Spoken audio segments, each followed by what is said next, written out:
The Africa Continental Free Trade Agreement could be a major catalyst for structural transformation if implemented effectively.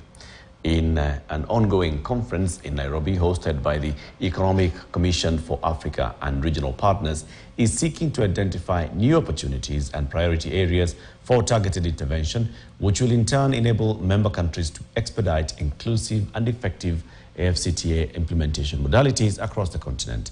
Participants in the conference will enhance lessons learned, challenges encountered, and mitigation mechanisms adopted in the effort to implement the Free Trade Area Agreement at national and regional levels.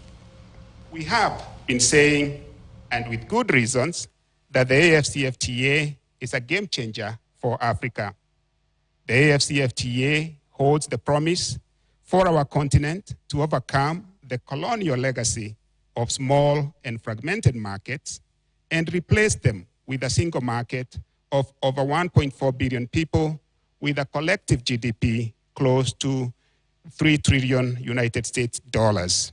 As we seek to fully operationalize the CFTA, we must take into account that many African countries are at risk of debt default and stress.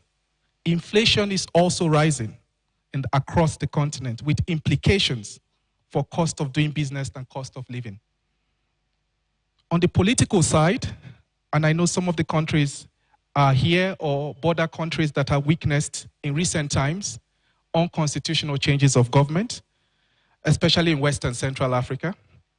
And as a result, it's important that as we implement the CFTA, we also take into account this political context. The 16,000 members of the Music Copyright Society of Kenya are set to receive